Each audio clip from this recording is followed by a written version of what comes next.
Rádio Rio de Janeiro, a emissora da Fraternidade, passa a apresentar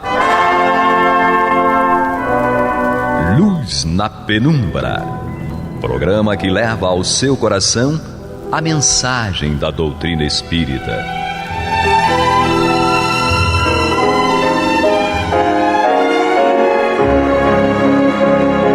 E com vocês, João Batista, para o estudo de O Livro dos Espíritos, da obra codificada por Allan Kardec. Papai do Céu nos guarde e nos abençoe.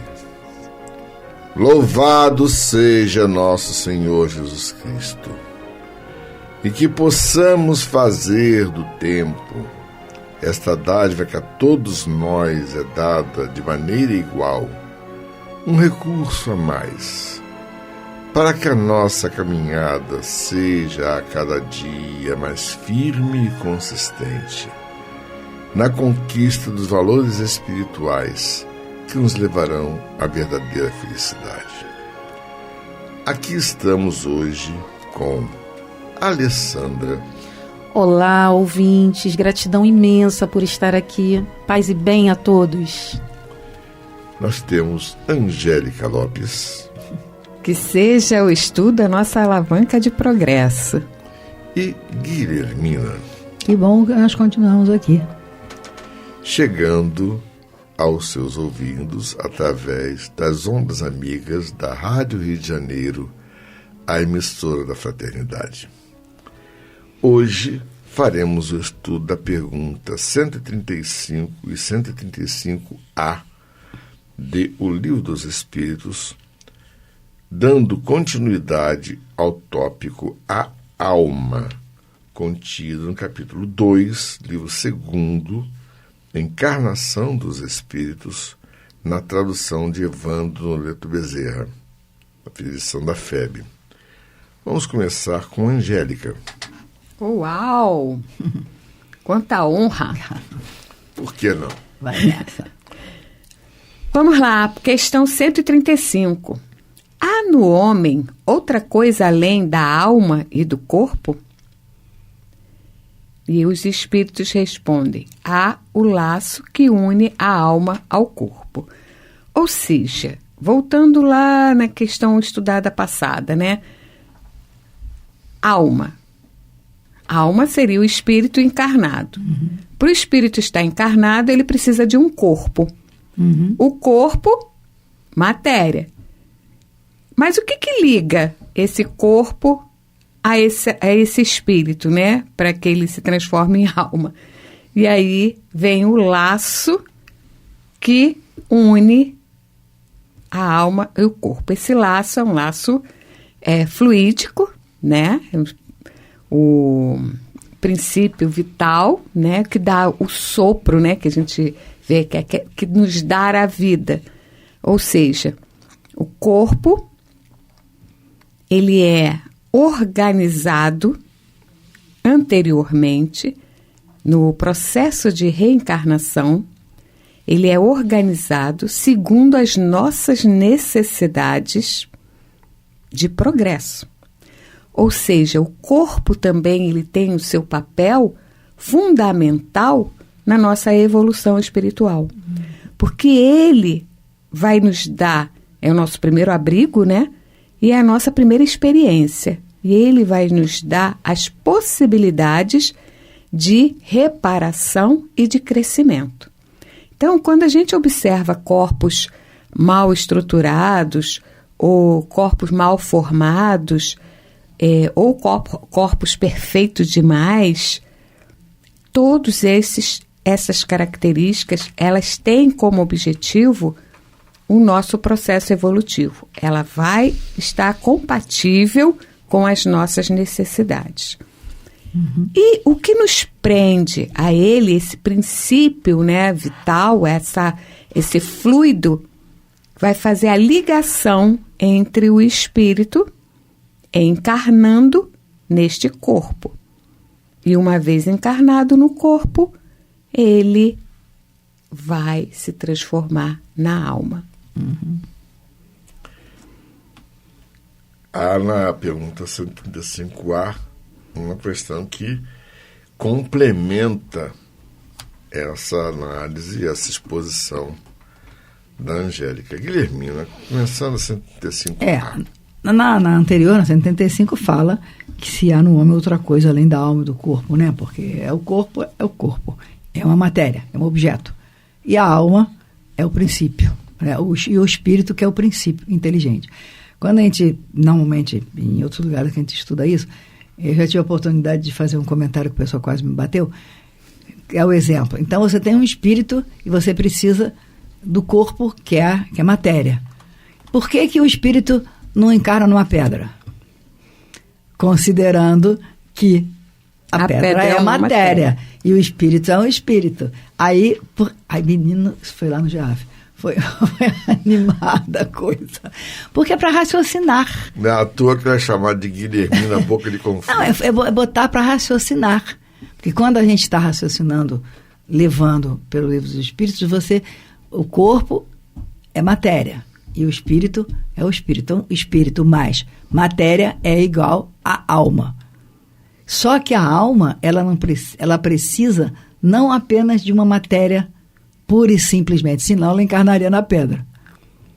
Ela precisa de um corpo que seja a ferramenta necessária para que ela, espírito, se transforme em alma e continue. Mas qual é a natureza desse laço? Aí vai, por enquanto eu estou dizendo o que ela precisa, qual é a matéria que ela precisa. Então ela precisa de uma matéria que seja coerente e concernente com as nossas necessidades de progresso, que nos dê a ferramenta necessária para que a gente continue fazendo o que a gente precisa fazer. Aí, esse corpo é animado pelo princípio vital. Exatamente. Que a Angélica citou. Exatamente. O corpo está lá. Mas existe um laço aí a mais. Então está lá o corpo com o princípio vital e está o espírito doido para uma ferramenta. Aí acontece a união entre eles. Qual é a natureza do laço? Semimaterial, isto é, intermediário entre o espírito e o corpo. É necessário que haja alguma coisa que ligue o espírito àquela matéria específica da qual o espírito precisa. Que ganhou vida a partir de que momento? A vida física começa quando? Na concepção. Concepção, não é quando nasce. Ou seja, um mês antes da mulher descobrir que está grávida, assim, esse detalhe é o importante. corpo da criança já tem sistema nervoso central, coração, vasos sanguíneos funcionantes, cérebro. É tudo quase que microscópico. Mas está lá. Mas está projeto, mas está lá. Em processo de formação. Detalhe, na embriogênese, folheto embrionário que gera o cérebro é o mesmo folheto embrionário que gera a pele. Exato. É a única víscera dentro do corpo que vem do folheto ectodérmico. É o encéfalo, o sistema nervoso central. Todo o resto vem da parte intermediária, do folheto intermediário.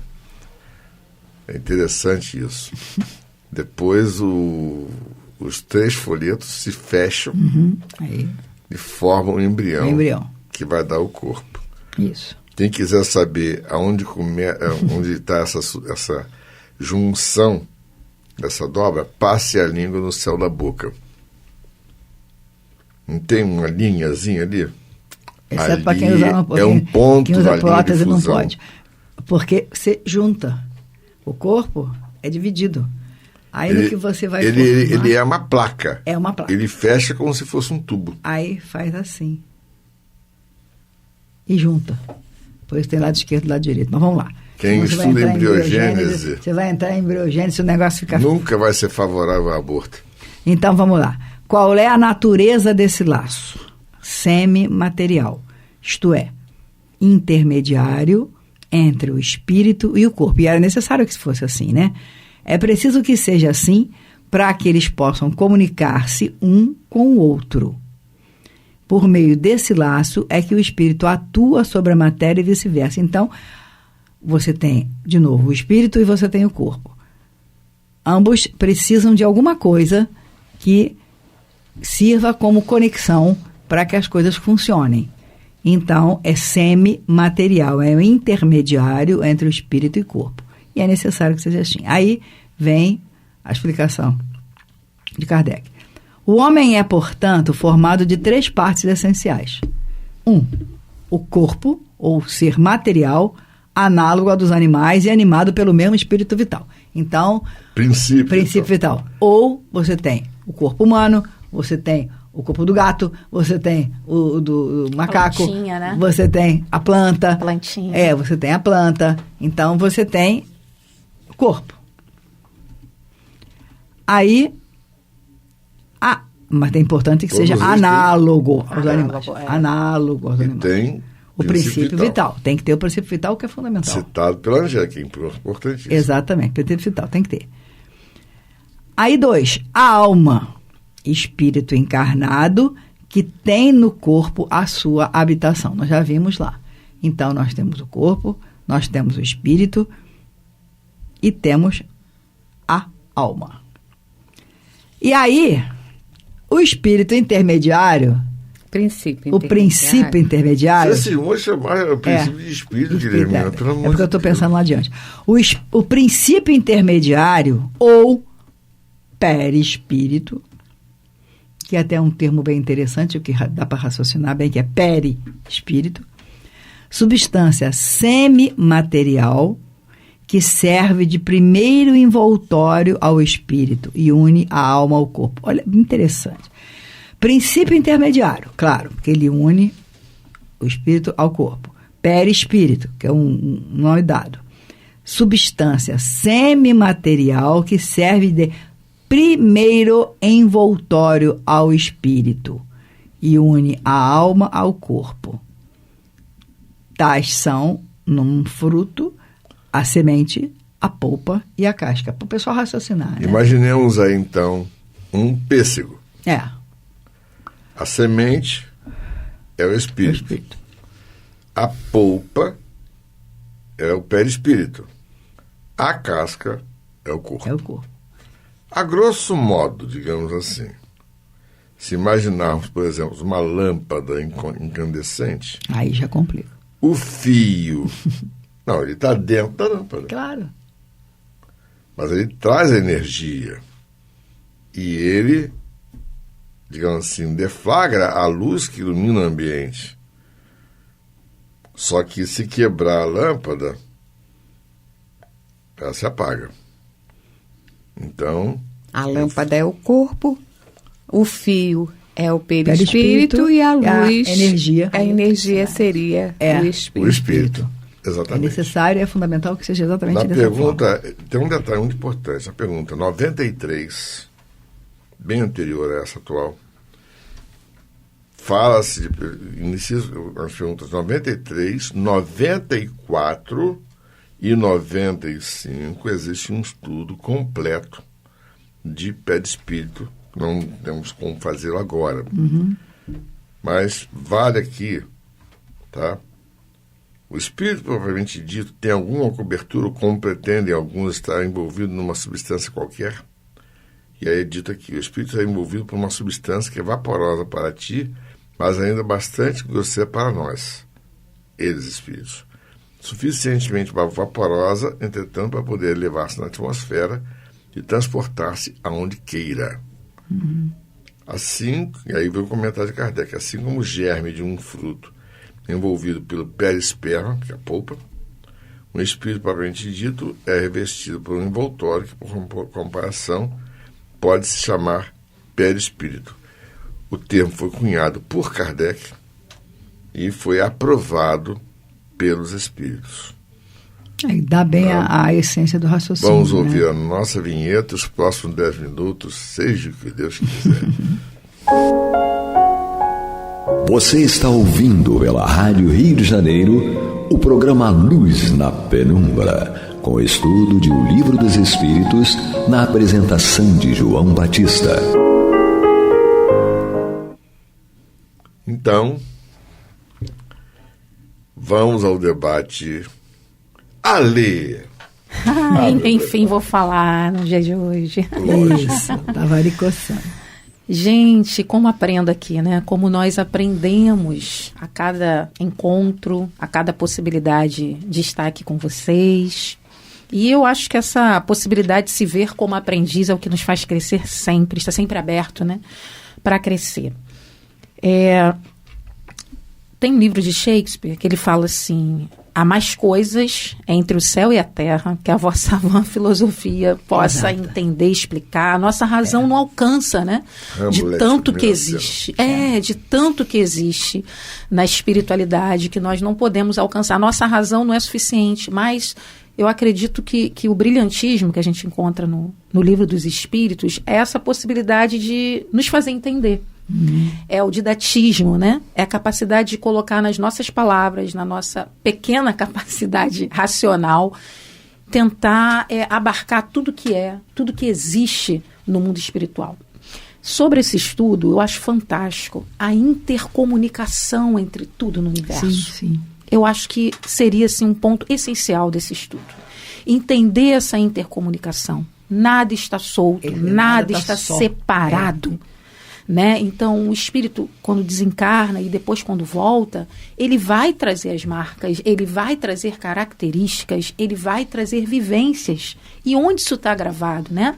Kardec nos coloca, e a espiritualidade que trabalhava com ele ali, da codificação, aprova, como João falou, esse termo perispírito. Então, é lá que vai estar gravado, né, nesse corpo semimaterial, todas essas nossas aprendizagens, nossas características que vão ser espelhadas no nosso corpo físico. Exatamente. E aí que, nesse processo de fecundação, né, no processo de quando o ser vem à Terra através da reencarnação, através de um corpo material, é que essas características são escolhidas. Isso é lindíssimo, né? Nesse momento já da escolha lá do óvulo, espermatozoide, ali já tem uma escolha de combinações físicas, né, que vão ser funcionais para a encarnação daquele espírito ser exitosa. Ou seja, é somente a partir disso que é possível entender, poxa, como se dá, né? Como a pessoa vem exatamente com a aparência, com as aptidões de que ela necessita para evoluir. E a chave está aí, né? É esse envoltório semimaterial que vai trazer já toda essa... Claro, o espírito transmite para o perispírito que vai chegar na carne. E aí a gente explica várias questões que trazemos e arrastamos vida após vida, né? Tanto características tão boas que adquirimos, que vão também passar, como características não tão boas, que precisam ser depuradas, que precisam ser trabalhadas. Então, que bom, né? Que a doutrina traz esse esclarecimento e nos ajuda a entender de que forma se dá isso fisiologicamente, a parte química, né? Toda essa parte aí científica, porque para entendermos o autoconhecimento, nossas questões morais e todo o nosso processo de reforma íntima, que são fundamentais no cristianismo, né, e na doutrina, essa parte da ciência, da física, da química, muito nos ajuda. Porque não é aleatoriamente que esse processo se dá. Existe uma intercomunicação entre tudo. E tem sentido. Entre tudo no universo. E faz sentido, né? Aí faz sentido. Então, é isso que me toca muito nesse estudo do perispírito e da comunicação entre as partes. Essa harmonia que existe entre o todo. Nada está errado. Nascemos com o corpo certo, nascemos com o momento certo. E existe um Deus que controla isso tudo. Né? Então, estamos no momento certo. A hora é agora. A hora é agora de tentarmos transformar todas essas questões com as quais nascemos. É interessante que, antes de passar a palavra para a Angélica, a gente refletir o seguinte: a literatura sobre o perispírito é enorme. Faço ideia. E existem diversas denominações para o perispírito. No caso especificamente do que diz respeito à encarnação, Hernani Guimarães Andrade, que é um estudioso espírita e é muito voltado para a ciência espírita, ele chama o perispírito de modelo organizador biológico. E eu concordo com ele. Faz sentido. Exatamente. Faz sentido. Está sendo muito usado ultimamente, né? Pelos seguidores aí. Porque aí está o detalhe. O Hernani não teve seguidores. Ele simplesmente encontrou um termo que para a ciência faz mais sentido. Uhum. Porque, na verdade, eu vou só introduzir o assunto, até por questão do tempo, né, que nós temos, porque, na verdade, se a gente for considerar só como um invólucro, né, fica assim um pouco sem sentido, sem função, vamos dizer assim. A função fica pequena para o poder do perispírito. Da necessidade. Quando a gente entende como um princípio modelador, ou seja, tudo que a gente está fazendo, está experimentando, está sendo registrado ali. E como a Alessandra falou, coisas positivas e coisas negativas, elas não passam desapercebido. O perispírito, ele recebe todas essas... É um chip. Ele recebe todas essas informações e reorganiza para a próxima reencarnação. Sim, exatamente. Ou se reorganiza enquanto encarnado. Nesta própria. Porque várias doenças, quando se manifestam, elas já estão há bastante tempo sendo organizadas, moduladas pelo perispírito. Sim. Porque o espírito sente. E daí a importância da gente dar atenção para o nosso emocional. Porque o emocional danifica o corpo. Mas ele não danifica o corpo à medida em que a gente... eu estou pensando tragédia, eu estou com raiva, os sentimentos, né? Eles começam a mexer com a nossa parte hormonal, com a nossa parte... neurotransmissores glandular, né? Isso vai atuar diretamente no corpo físico, mas ele passa por um processo de modulação a nível de perispírito, porque se acaso você repensar melhor e reanalisar, fazer uma releitura do que você está sentindo, a doença pode não vir a se instalar. Mas aquilo começa a ser tão enfático, tão persistente, que o perispírito remodela e fala, não, vamos pedir para que ele raciocine melhor através de uma ação no corpo. E aí as doenças começam a se manifestar e aí a gente para pensar, por que está acontecendo isso? Por que não está? Por que eu estou assim? Por que eu não estou? Então, quem faz uma análise, né? A homeopatia tem muito esse dom, né, de enxergar o ser humano, as patologias de uma forma global, ou seja, sabe que uma unha encravada tem relação com um sentimento. E aí? Sim, exato. Entendeu? E a gente acha que vai tratar a unha encravada. Se não tratar o sentimento, gente, vocês vão continuar com a dor na unha encravada, com a dor no tornozelo, subindo para o joelho, para o quadril, afetando a coluna, e aí você vai estar na ortopedia, na reumatologia, na podologia, na cardiologia, em todas as áreas. Por quê? Porque tem um sentimento em você circulante que você não conseguiu ainda perceber. Então, o processo, a importância do processo de autoconhecimento está muito ligada também às nossas patologias. Sim, com certeza. Então, vamos refletir a respeito disso. Lamentavelmente, nosso tempo urge, né? Papai do Céu nos guarde, nos abençoe, hoje e agora para todos sempre. Que louvado seja nosso Senhor Jesus Cristo, que possamos fazer do tempo esta dádiva que a todos nós é dada de maneira igual, um recurso a mais para que a nossa caminhada seja cada dia mais firme e consistente na conquista dos valores morais que nos levarão à verdadeira felicidade. Graças a Deus. Graças a Deus. Você está ouvindo o programa Luz na Penumbra.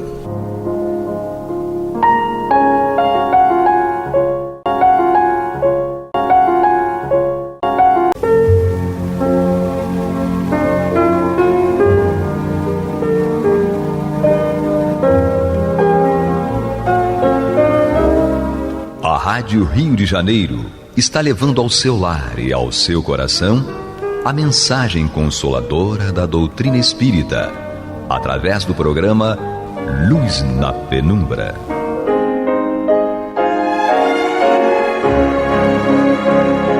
E com vocês, Antônio de Pádua Barbosa, para comentar o Evangelho segundo o Espiritismo, da obra codificada por Allan Kardec. Olá, meus amigos, muito boa noite. Estamos aqui dando continuidade ao programa Luz na Penumbra, no qual nós estudamos o Evangelho segundo o Espiritismo de Allan Kardec. Estamos aqui em seu capítulo 24, Não ponhais a candeia debaixo do alqueire, que trata da divulgação do conhecimento. Esta é a ideia, né? Não se pôr a luz debaixo do alqueire. A luz tem que ficar no alto, para que todos possam vê-la e ela ilumine a todos. Essa é a ideia. Mas há algumas propostas de Jesus, algumas orientações que às vezes parecem contradizer esse princípio. Então, justamente, é isso que nós vamos ter que estudar hoje, neste item 8 e 9 deste próprio capítulo 24, que tem por título Não procureis os gentios. Então, diz aqui no Evangelho de Mateus, em seu capítulo 10, versículos 5 a 7. Jesus enviou seus 12 apóstolos depois de lhes ter dado as seguintes instruções: não procureis os gentios e não entreis nas cidades dos samaritanos. Ide antes em busca das ovelhas perdidas da casa de Israel. E nos lugares onde fordes, pregai dizendo que o reino dos céus está próximo. Isso já gera uma certa controvérsia, né? Se é para espalhar o conhecimento, não deixar o conhecimento escondido debaixo do alqueire, Jesus está dizendo que para eles irem pregar somente às ovelhas perdidas da casa de Israel. Então, não procurar os gentios nem os samaritanos parece um ponto meio controverso. Então, vamos ver o que Allan Kardec nos tem aqui como explicação. Em muitas circunstâncias, Jesus dá prova de que suas vistas não se circunscrevem ao povo judeu, mas que abrangem a humanidade inteira. Se, pois, diz a seus apóstolos para não procurarem os pagãos, não é que desdenhem da conversão deles, o que seria pouco caridoso, mas porque os judeus, que acreditavam na unidade de Deus e esperavam o Messias, já estavam preparados, pela lei de Moisés e pelos profetas, a receber a sua palavra. Como aos pagãos faltasse a própria base, tudo estava por fazer, e os apóstolos não se achavam ainda bastante esclarecidos para tão pesada tarefa. Foi por isso que lhes disse: ide em busca das ovelhas transviadas de Israel, isto é, ide semear em terreno já lavrado. Jesus sabia que a conversão dos gentios se daria a seu tempo. Mais tarde, com efeito, os apóstolos foram plantar a cruz no centro mesmo do paganismo. Exatamente. Esta primeira incursão que Jesus pediu que os apóstolos fizessem para divulgar o anúncio do advento do reino dos céus, do reino de Deus, tinha que começar pelo caminho mais fácil, o que para eles seria pregar para os judeus como eles, que já estavam preparados desde a época de Moisés, aguardando o Messias. Os profetas como Isaías, como Elias e outros, também anunciaram a vinda do Messias, o advento do reino de Deus. Então os judeus já esperavam. Então é muito mais fácil você pregar para quem já tem um início do que para quem não conhece nada, que era o caso dos outros, né, dos pagãos. Então Jesus diz: olha, vamos com calma, começa pelo mais simples, porque esta tarefa de pregar para os pagãos vai ser feita mais tarde. O que realmente aconteceu. Depois da partida de Jesus, os apóstolos, aos quais se juntaram Paulo, Lucas e outros, difundiram toda a pregação do Cristo para o povo em geral. Chegaram até Roma, que era o centro mais importante da época, o centro do paganismo. Foram a Grécia, foram a Turquia, foram a Itália, a atual Itália, e pregaram. E está até hoje. O resultado da pregação deles está até hoje aqui. A doutrina cristã ainda é predominante em todas essas áreas. Então, o que Jesus pediu para eles tem muito sentido. E esta explicação de Allan Kardec tem muita lógica também.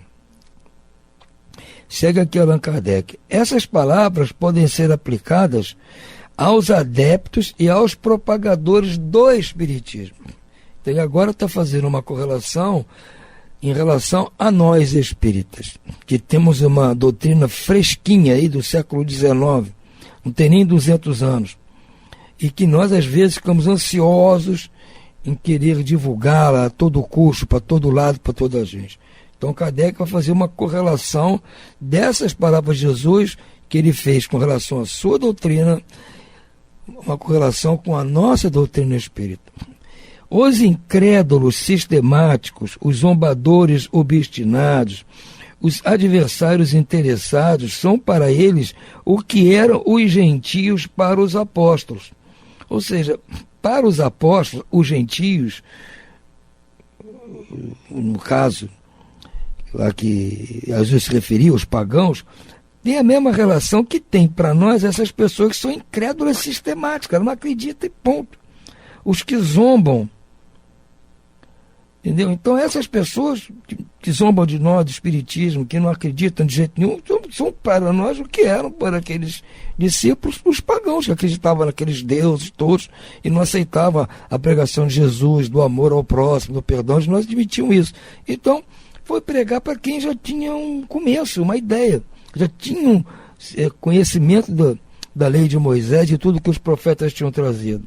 Então segue Allan Kardec, que os espíritas, a exemplo dos apóstolos, procurem primeiramente fazer prosélitos entre os homens de boa vontade, entre os que desejam a luz, nos quais se encontra um germe fecundo, cujo número é grande, sem perderem tempo com os que não querem ver, nem ouvir, e tanto mais resistem por orgulho, quanto maior for a importância que se pareça ligar à sua conversão. E quem está dizendo tem lógica. Então, há pessoas que, por necessidade, por curiosidade, por uma certa tendência ao espiritualismo, já tem mais facilidade de aceitar aquilo que a doutrina espírita traz. Principalmente a crença na reencarnação. Então, para essas pessoas, é mais fácil de você explicar os detalhes importantes, aquelas coisas minuciosas do espiritismo, do que explicar para uma pessoa que não quer, não acredita, não quer nem saber, zomba. Então, é como está dizendo aqui, não vamos perder nosso tempo, não é por maldade, nem por desprestigiar as outras pessoas, é porque podemos empregar o tempo com pessoas que realmente se interessam, que têm já curiosidade, já aceitam a lei de causa e efeito, a reencarnação, a comunicabilidade com o mundo espiritual. Então, nós temos que, já que nós somos poucos e não dispomos de muito tempo, usar nosso trabalho, a nossa força e nosso tempo para aqueles com os quais nós vamos ter mais facilidade, ou como ele diz aqui, Kardec, aqueles onde o terreno já estiver mais fértil para o nosso plantio. Mas vale abrir os olhos a 100 cegos que desejam ver claro, do que a um só que se compraza na treva, pois assim estaremos aumentando em maior proporção o número dos sustentadores da causa. Então eu disse, se a pessoa insiste em permanecer, se compraz em permanecer na treva, nós vamos gastar o tempo que gastaríamos para converter ou explicar detalhadamente para 100 cegos, que são cegos não porque querem, que estão naquela condição, diferente daquele que quer ser cego, se compraz na cegueira. Então, não vamos gastar tempo ali de forma que não podemos perder nosso tempo. Já era escasso. E principalmente, nós somos poucos. Deixar os outros em paz não é dar mostra de indiferença. Ou seja, deixá-los em paz na crença deles não é indiferença da nossa parte, mas uma boa política. Chegará a vez deles, quando estiverem dominados pela opinião geral e ouvirem a mesma coisa incessantemente repetida à sua volta. É isso que pode acontecer. Eles podem ficar insistindo em não acreditar, em zombar, e tudo bem. Mas vai chegar um ponto que a grande maioria vai acreditar nisso que nós estamos falando. Eles vão se sentir pressionados, que à sua volta todos estão pensando da mesma forma. Só eles vão permanecer obstinadamente nesse pensamento. Então eles acabam cedendo pela força das coisas, como Allan Kardec costuma dizer. Aí julgarão que aceitam a ideia voluntariamente, por impulso próprio, e não por pressão de outra. Quando todo mundo tiver aceitado, eles vão aceitar e você, não, eu aceitei porque realmente eu agora aceitei. Ele não vai admitir que foi porque a pressão em volta foi muito grande. Depois, há ideias que são como as sementes. Não podem germinar antes da estação apropriada, nem em terreno não preparado. É por isso que se deve esperar o tempo propício e cultivar primeiramente as que germinam, para não acontecer que as outras abortem em virtude de um cultivo intenso demais. Também pode acontecer, você tem que pregar no terreno certo, na estação certa e na quantidade certa de sementes. Se dessas três condições uma não tiver atendida, pode dar zebra, como se costuma dizer. Se o terreno não está apropriado, se não é a estação própria para aquela semente, ou você bota semente demais, acabam nascendo muitas plantas e vão abafar a outra.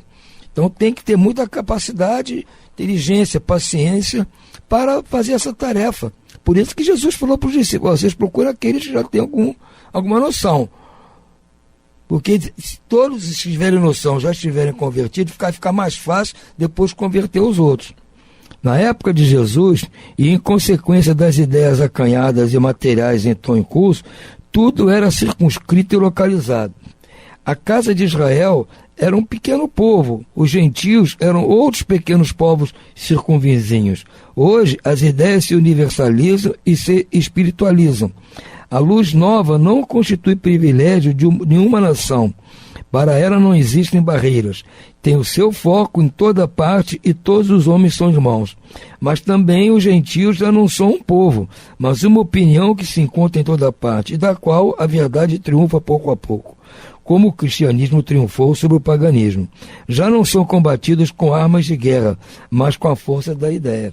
Então nós não vamos pegar armas de guerra como fizeram os cristãos antigamente, com as cruzadas e outras coisas. Nós vamos combater com a força das ideias. E uma ideia, quando é verdadeira, não há quem a combata para sempre. Acaba se rendendo à ideia que está com a verdade. Então nós temos que ficar tranquilos na nossa, nos manter dentro daquilo que nós conhecemos e explicar para aquele que tem interesse na explicação. No outro tópico, tem por título, não são os que gozam de saúde que precisam de médico. Também é baseado em Mateus, capítulo 9, versículos 10 a 12. Diz assim, estando Jesus à mesa em casa deste homem, Mateus, vieram a ir ter muitos publicanos e gente de má vida, que se puseram à mesa com Jesus e seus discípulos.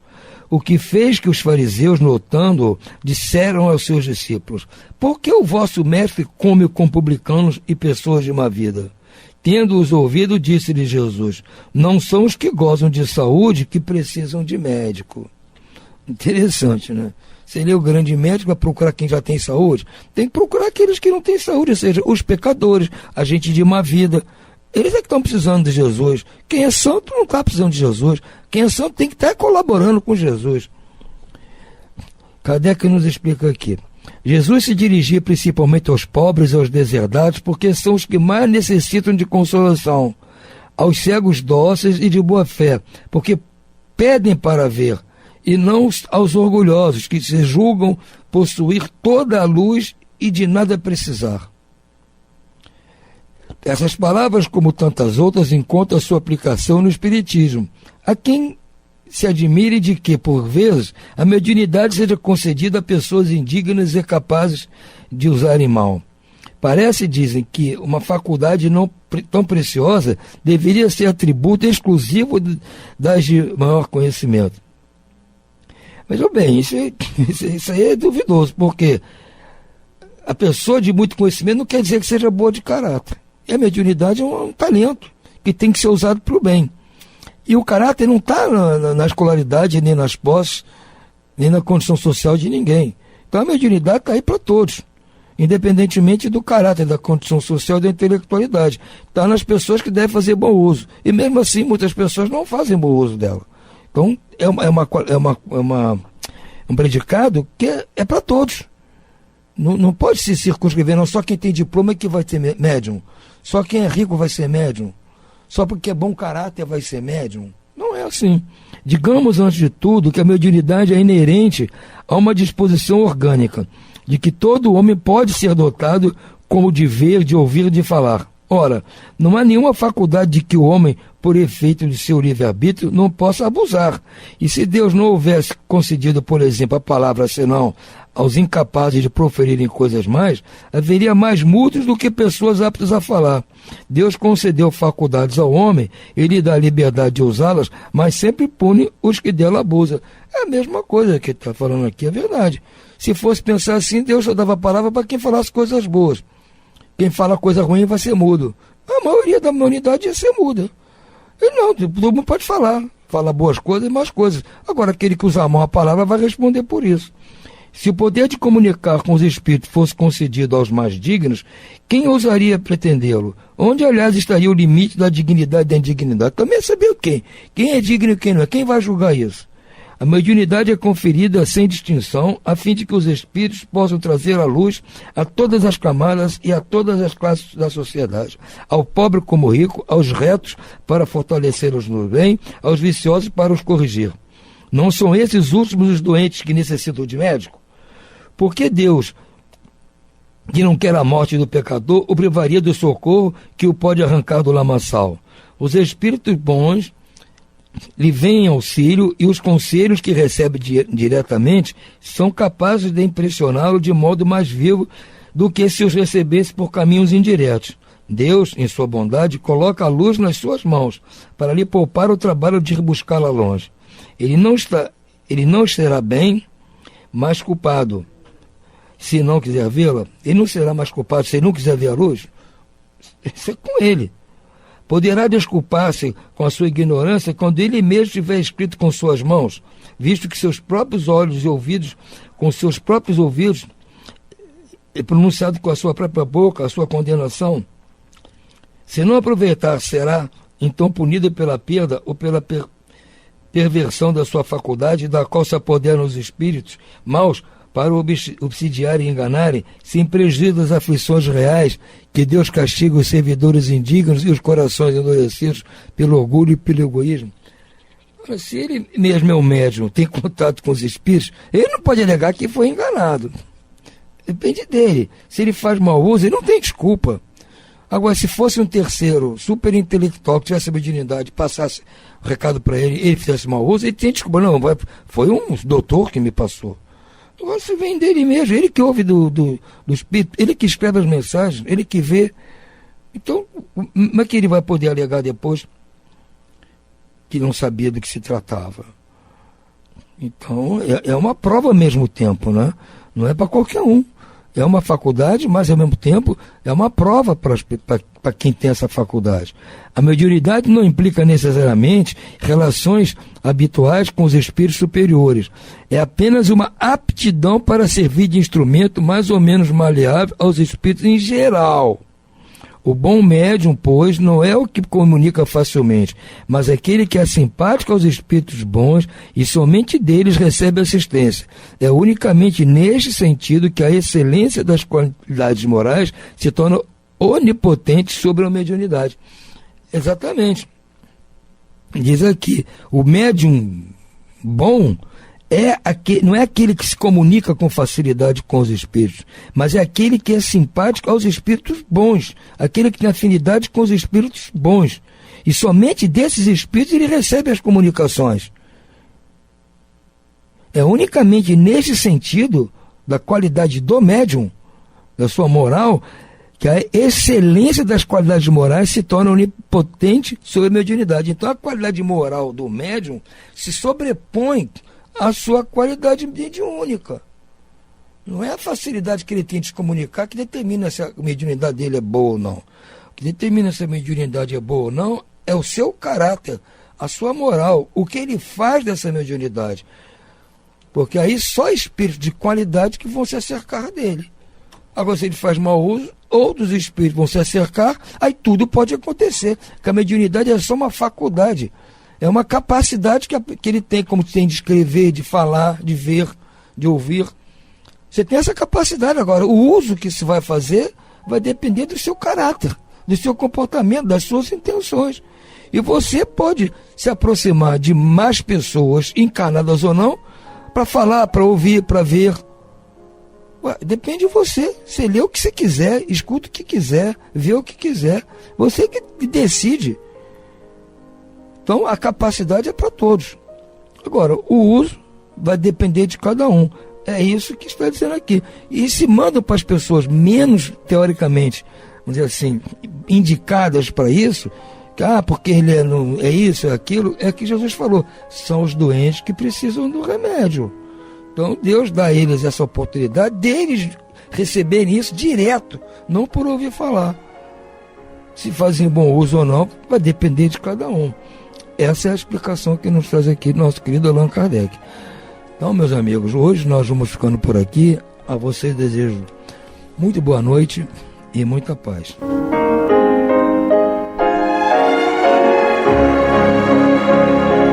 E vamos ouvir agora a prece de encerramento de nosso programa, na voz de Geraldo de Aquino. Jesus, dá-nos coragem para a luta, piedade para os insultos e misericórdia para as injustiças e ingratidões. Limpa nossa alma de inveja e ambições mesquinhas, de ódio e de vingança o nosso caminho.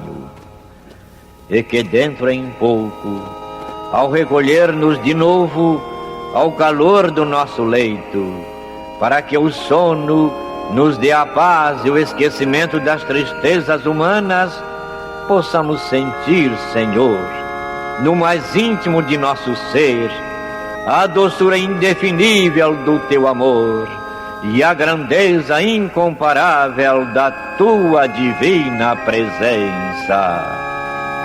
Que assim seja.